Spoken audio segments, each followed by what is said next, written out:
does holdout or reverse hold-up affect FRAND determination? Who'd like to start with that?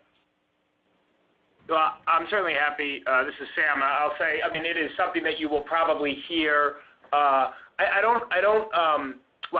think you'll hear it in any FRAND case, particularly if there's a question of injunctions involved. I think whether or not there is holdout going on is going to be a question that courts and regulators will definitely look at there.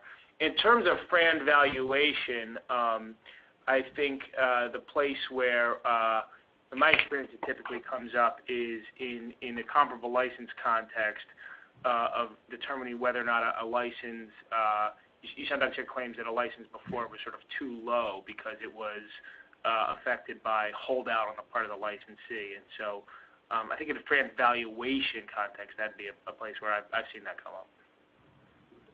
Yeah, let me add a couple things. So from an economic perspective, the holdout problem is not symmetric to the hold-up problem. And what I mean by that is that holdout really is the additional leverage that a company gets from the standardization process itself. The holdout problem, there's no additional leverage that implementers have from the standardization itself. So really, holdout is a kind of a recovery of royalties issue, and that's the same issue that a typical patent holder would face. And there's actually remedies for this, at least in the U.S. You can hold out as long as you want, but if you eventually have to pay back royalties and have prejudgment interest